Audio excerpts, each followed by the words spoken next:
In tonight's rewrite, Republican predictions. As economic predictors, Republican politicians have a very, very bad record. It couldn't be worse. They are just wrong. And they are wrong over and over again, but that never inhibits them from continuing to make wrong predictions. And more importantly, it never inhibits the mainstream media from passing on those predictions in their stories as if they are something other than a failed Vegas magic act.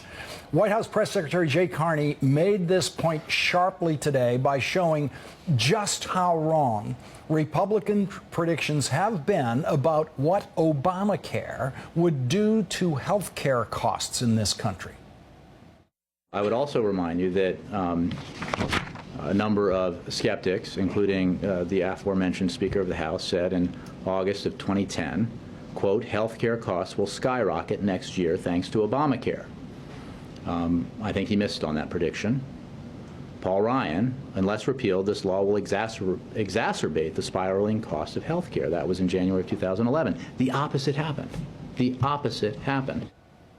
In fact, since the Affordable Care Act passed, health care spending has increased below the normal rate. And of course, it will take years to have a final verdict on the Affordable Care Act's effect on health care costs in our economy. But we do already have a final verdict right now on John Boehner's prediction and Paul Ryan's prediction on what would happen to health care costs in 2011. They both predicted skyrocketing health care costs in 2011, and that did not happen. The opposite happened.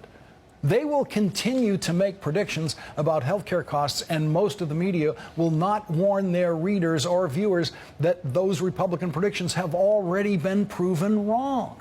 Republicans are very good at making very clear, very specific economic predictions, and they are very good at being very wrong in those predictions.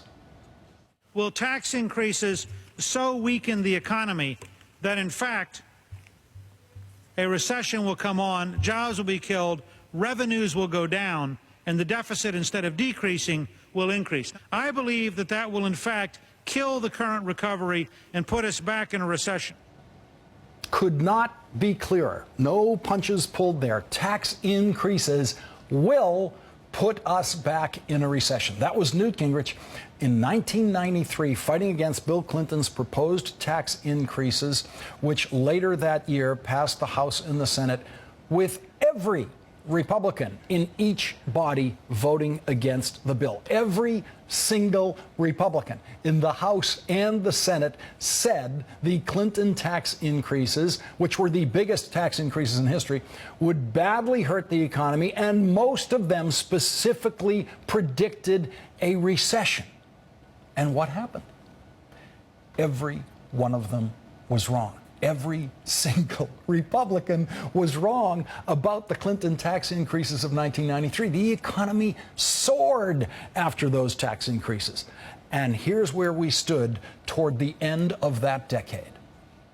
Think about it. There probably have never been better times than these, when so many people are doing so well in an economy that just gets stronger and stronger. The latest measure are the numbers that are in for the end of 1998, and they're sensational.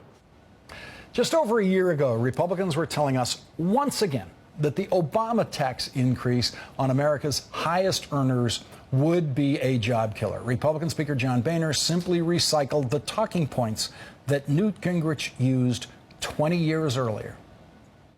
The problem for Boehner is, how does he give on rates? He said this the other day: I oppose tax rate increases because tax rate increases cost American jobs. That gives you no room to give on rates.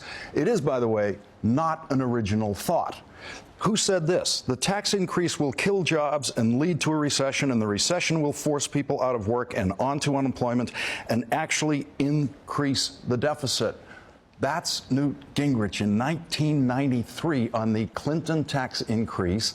And those of us who are working on the other side of that tax increase, Newt, have been waiting for your apology for 20 years for being completely wrong about that. I don't agree with you. Well, but the economy soared. No one lost a job because of that tax increase. There was no recession.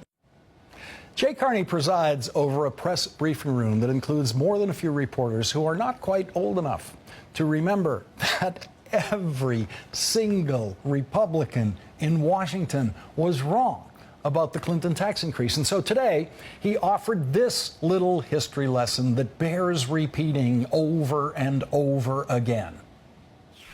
Remember 1993, the Clinton budget? Remember, and some of these members are still in the House and the Senate, profoundly confident predictions that if this budget were to pass, we would, the country would go into recession, job growth would be decimated, terrible things would happen, and instead we saw the longest sustained period of economic growth and job creation in half a century. So I think we're a little bit better about the prediction business. A little bit better? A lot better.